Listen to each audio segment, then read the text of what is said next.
I'm gonna try a little something different today. April 5th, 2014. I'm gonna try some domestic rabbit. I was given 2 male rabbits yesterday evening, and things look pretty good size. I got them all chopped up in there, seasoned just like I did the, well, I didn't post any videos of that, the whitetail quarters. Anyhow, salt, pepper, and garlic powder in a bowl in there, and I'm going to sear them over the fire right there. I got some old lard right there. It's getting a little old. Used that to start the fire. And I'm going to get two cast iron pans seasoned. That one and the one in the house. After I sear it on the fire, I'll throw it in with a little bit of lard, turn it over in the pans, get it sizzling a little bit, and take it in there and cover it and put it in the oven for about, I don't know, what, an hour or two. Let's say 275 or so, and let it tender up, because I know it's going to be tough if you just try to grill it like that. So anyway, this is a little something new, and I bet you it'll be good. Got a coat of seasoning on the first pan now.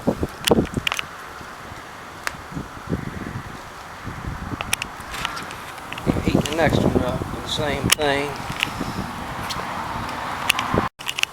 Alright, seasoning this second one. That right there is an old 100% cotton t-shirt. There's nothing but plant fiber. Looks like it's soaked in motor oil. But what that is lard and various grease from frying. I use that to rub the cast iron when it's hot to season it. I just keep it laying around. It's been laying there since last year. When I wear it out, I'll start with another one. But there wouldn't be any germ or health hazard there, because once you get that pan so hot that that oil smokes,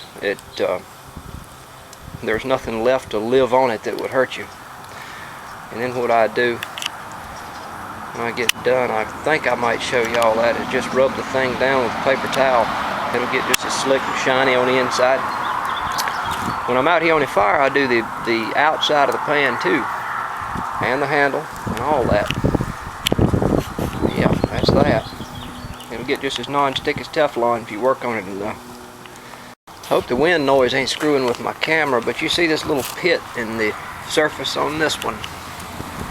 Right there, that little pit down in there.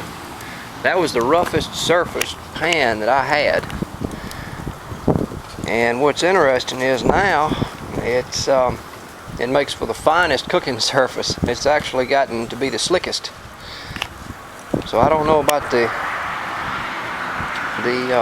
whole sales pitch on starting with a pan with a slick surface, because the rough surface holds the seasoning better, apparently. That's the way it was with this one. I think this is an old one of Grandma's. I noticed where Granddaddy run around the outside of it with the grinding wheel. I guess to smooth off a rough edge or something. But these number 10s, unless I used the little bitty ones more, I use the number 10s for everything. I just assume to have these and nothing else. Matter of fact, I want to go hit, here it is, Saturday morning. I should have been at the flea market looking for a couple more number 10s. Anywho, that's that. About to get this one right. So I drizzled a little bit of water on the fire to get the temperature down, seasoned that rack a little bit, and I'm going to go in here and get the bunny chunks. Yeah, it ought to be just about right time I get back out here. I missed getting a clip of finishing the seasoning on that pan, but anyway, let's see what happens here. So here we are, got the bunny chunks. I'm going to leave the livers and the hearts in there, because that ain't going to do a thing but fall through that rack if I try to do them. Okay, here we go. Left the kidneys stuck on the back side of the inside of the rib cage on them, like I do squirrels. We shall see. Got so caught up in the whole thing, I forgot to video them after I put them on the fire. Oh well. There you go, I just flipped them.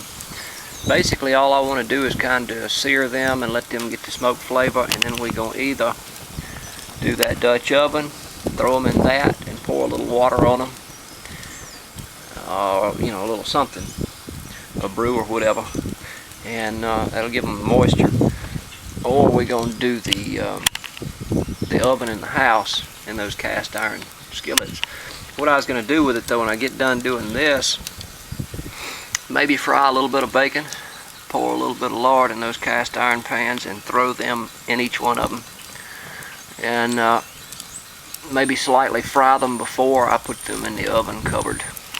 I don't know. Trying something a little new here. Still pretty much the same old thing. That's essentially what I do with deer hindquarters and shoulders and what have you. Makes them good. This should be interesting. So here they are browning up nicely. I don't know how long they've been on there. I haven't been running a stopwatch or anything. Maybe I looked at my watch when I first started, but that was seasoning pans and everything else you can imagine. I'm going to let them brown up a little bit, and I'm going to throw them in those cast iron pans with a little lard in there and get them coated in that good, and let them fry a little while right there. Take them in the house, cover them, add a little moisture to the bottom, and yeah, put them in the oven for about, what, an hour or two, say 275, 300 maybe. That should make them just fall right off the bone. Because like that, if you were to cook them until done that way, they'd be so tough. You'd have better success chewing on a boot, I would imagine. Here's a little farther in. I think I'm going to go get the pans and get ready to fry that just a second. And we'll go to the oven with it.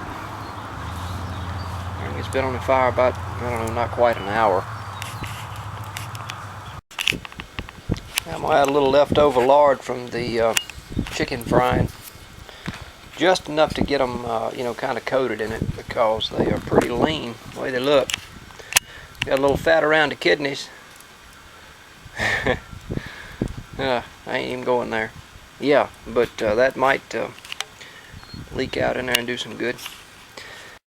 So I'm basically accomplishing the same thing with the lard as I was the bacon on the deer hams I cooked a while back. Of course, I didn't get a video of that. I put a couple pictures on Facebook of those. But anyway, yeah, that's what I'm doing here. I'm going to let them sizzle a little while. Bring them in the house, put a little moisture with them, cover them with aluminum foil, and then go in the oven for a couple hours. I'm hoping they'll fall apart after all that.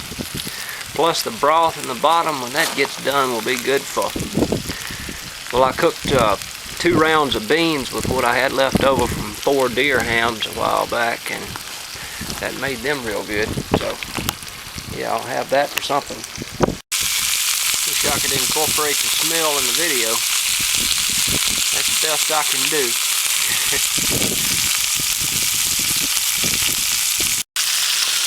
Alright, so we got the hearts and the livers now. I'm going to pick one in each.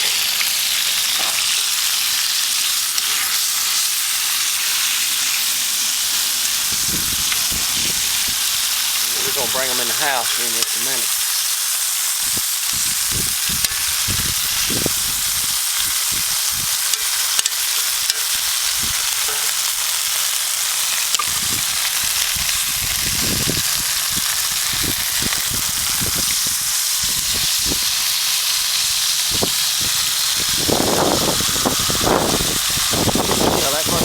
For that one, but I certainly don't see it.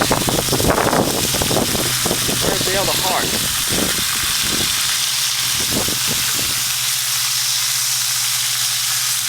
Oh well, something happened to my other heart. That's a shame. Only a bite anyway, right? We'll brown those a little bit, and then we're gonna go in the oven with this thing. Here we are in the house. I give them a little bit more dusting of salt, pepper, and garlic powder. Added a little bit of moisture to them.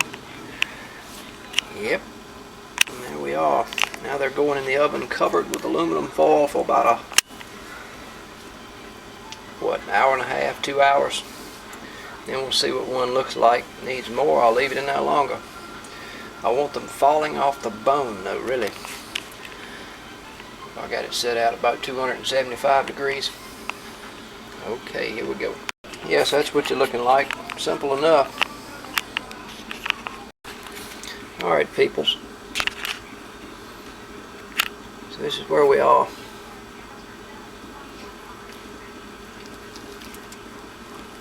I believe it's about right.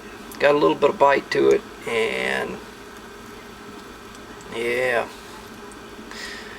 Alright, let's try this out.